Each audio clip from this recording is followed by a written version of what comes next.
আশা করি বন্ধু সব ভালো আছেন। আবার একটি নতুন ব্যতিক্রম ভিডিও নিয়ে হাজির হলাম আমি আলামিন। আজকের বিষয়টি থাকবে, আপনারা অনেকেই সিএটি টিভিতে স্ট্যান্ড বাই মোড যদি থাকে, স্ট্যান্ড বাই যদি না হয় তাহলে আপনারা সমাধান করতে পারেন। তো এর আগে আমার স্ট্যান্ড বাই নিয়ে অনেক ভিডিও আছে সিএটি টিভির, তো এলইডি টিভির ভিডিও খুবই কম। তো আজকে দেখাবো এলইডি টিভিতে যদি আপনাদের যদি স্ট্যান্ড বাই সমস্যা যদি থাকে তাহলে যেই ভোল্টেজগুলো আপনাদের দেখা উচিত, যেগুলো আপনারা প্রথম থেকে আপনাদের দেখানো উচিত, বা যেই ভোল্টেজগুলো আপনারা মনে রাখলে আপনারা বুঝতে পারবেন স্ট্যান্ড বাই রিলিজ হয়েছে কিনা। তো প্রফেশনাল হতে শুরু করে যারা নতুন থেকে কাজ শিখতে চান সবারই এই ভিডিওটি অবশ্যই দরকার হবে, তাই অবশ্যই ভিডিওটি এ টু জেড দেখার চেষ্টা করুন। চলুন ভিডিওটি শুরু করা যাক।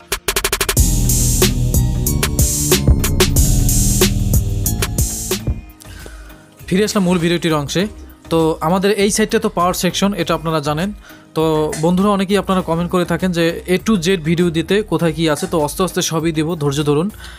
তো আজকে আমাদের বিষয়টি থাকবে যে স্ট্যান্ড বাই রিলিজ। তো পাওয়ারের সমস্যা হলে আমরা মোটামুটি পারি অনেক মডিউল ব্যবহার করে। তো স্ট্যান্ড বাই রিলিজ হলে আপনারা স্ট্যান্ড বাই সমস্যা হলে কীভাবে সমাধান করবেন সেটি আগে দেখাই। পাওয়ার সেকশন যদি ওকে থাকে, এরপর আপনারা এখানে দেখেন 12 ভোল্টের একটি মসফেট ট্রানজিস্টর যাই বলেন, এখানে একটা 12 ভোল্টের মেইন একটি ট্রানজিস্টর থাকবে মসফেট। তো এখানে 12 ভোল্ট থাকতে হবে।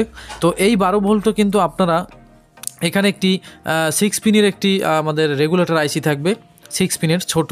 তো এখানে আমাদের কনভার্ট হয়ে এখানে আমাদের 5 ভোল্ট হবে এই 6 পিন আইসি দিয়ে। তো 5 ভোল্ট হলে এখানে একটি কয়েল দেখতে পাচ্ছেন, এই যে কয়েলটার এখানে কিন্তু আমাদের 5 ভোল্ট থাকবে। তো এই 5 ভোল্টটা আবার এখানে আবার দেখতে পাচ্ছেন একটি ছোট ট্রানজিস্টর রয়েছে, এখানে একটি ছোট ট্রানজিস্টর রয়েছে, এখানে আমাদের 5 ভোল্ট আসবে।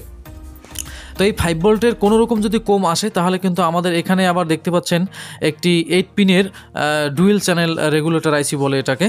তো এখানে একটি আছে ছোট 6 পিনের, আর এখানে আছে ডুয়েল পিনের আইসি, মানে ডুয়েল আইসি বলে, 6 পিনের ডুয়েল আইসি। তো এটাকে বলে বড় রেগুলেটর 6 পিনের ডুয়েল আইসি।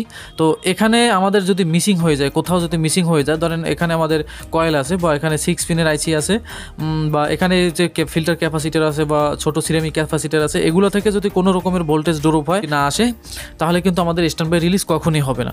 তাই অবশ্যই এখানে আমাদের 1.8 ভোল্ট আর একটি 5 ভোল্ট দুইটি ভোল্টেজ থাকতে হবে। এখানে আমাদের যে 6 পিনের যে আইসি, এখানে আমাদের একটি ভোল্টেজ থাকবে। তো ডুয়েল চ্যানেলের যে রেগুলেটর আইসি বলেন আপনারা, তো এখানে আমাদের দুইটি ভোল্টেজ থাকতে হবে, 1.8 ভোল্ট আর একটা হচ্ছে 5 ভোল্ট।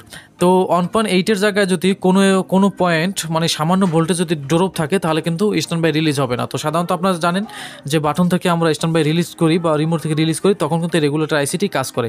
তো এটা মডিউল ব্যবহার করেও করা যায়, তো 2-3টি মাধ্যমে করা যায়। যদি আপনাদের এই রেগুলেটর আইসিটি যদি শর্ট থাকে তাহলে আপনারা এটা ফেলে দিবেন, ফেলে দিয়ে আপনারা রেগুলেটর যে ফেলে দেওয়ার পর আপনারা অবশ্যই এটা মডিউল লাগাতে পারবেন, আলাদা মডিউল পাওয়া যায়। এরপরও যদি না হয় তাহলে আপনারা এখানে যদি আমাদের 3.3 ভোল্ট যদি মিসিং হয়ে যায় তাহলে অন্য জায়গা থেকে 3.3 ভোল্ট এনে দিলেও হবে। তো এই উপায় আর আরও অন্যান্য উপায় আছে ভিউয়ার্স, এই দুইটি উপায় আমরা সচরাচর ব্যবহার করে থাকি। তো এগুলো দিয়ে আমরা সমস্যার সমাধান করতে পারি। আর যদি শর্ট হয় তাহলে ভোল্টেজ কিন্তু এই রেগুলেটর আইসি গরম হয়ে যাবে, ভোল্টেজ বসে যাবে। তো অবশ্যই আপনারা দেখে নেবেন। আর এখানে দুইটি কিন্তু ক্যাপাসিটার থাকে, রেগুলেটর আইসির দুইটি ক্যাপাসিটার থাকে। ক্যাপাসিটার অনেক সময় শর্ট হয়ে কিন্তু ভোল্টেজ বসে যায়, তখন কিন্তু এই ক্যাপাসিটার আপনারা যদি ফেলে দেন তাহলেও কিন্তু আমাদের এই সার্কিটটি চলবে। তো এরকম আপনারা সমাধান করবেন। তাই অবশ্যই আপনারা এখানে এখানে যে মেইন মসফেট এটা আপনারা চেক করবেন। আর এখান থেকে যদি আমাদের এখানে মিসিং হয়ে যায় তার মানে আমাদের 6 পিনের রেগুলেটর আইসি এবং রেগুলেটর এখানে 6 পিনের আইসি এবং কয়েল আর এখানে ট্রানজিস্টর, এগুলোতে আমাদের ভোল্টেজ আসবে না। আর এগুলোতে ভোল্টেজ না আসলে এখানে আমাদের ডুয়েল চ্যানেলের যে রেগুলেটর আইসি এখানেও আমাদের আসবে না। তো এগুলো যদি ঠিক থাকে তাহলে অবশ্যই আমাদের স্ট্যান্ড বাই মোড রিলিজ হয়ে যাবে। তো অবশ্যই এগুলো আপনারা ঠিক রাখবেন। আর নতুন প্রতিদিন সিএটি টিভির পাশাপাশি আমরা প্রতিদিন একটি সমস্যা নিয়ে আপনাদের কাছে হাজির হব। এর আগে একটি নতুন ভিডিও দিয়েছিলাম, সেটি হলো আমাদের চ্যানেল সমস্যা। অনেকেই প্রশ্ন করছিলেন আমাদের চ্যানেল সেভ না হলে সিএটি টিভিতে যেরকম সমস্যা আছে এখানেও সেরকম সমস্যা আছে, এটা নিয়ে আমি বিস্তারিত আলোচনা করছিলাম। তো ইন্ডি স্ক্রিনে আপনাদের বা আইটেকে আপনাদের দিয়ে দেবো, ভিডিওগুলো দেখে নেবেন। তো আজকে এই পর্যন্ত কষ্ট করে ভিডিওটি দেখার জন্য অসংখ্য ধন্যবাদ। সামনে আবারও নতুন কোনো পর্ব নিয়ে আসবো, ততক্ষণে ভালো থাকবেন। আর একটা নতুন চ্যানেল আছে, সেখানে গ্যাজেটের প্রতিদিন রিভিউ দেওয়া হয়, সেটাও আপনারা ভালো লাগলে ঘুরে আসতে পারেন, এই চ্যানেল নিচেই পাবেন। আজকে এই পর্যন্ত কষ্ট করে ভিডিওটি দেখার জন্য অসংখ্য ধন্যবাদ। ভালো থাকবেন, আল্লাহ হাফেজ।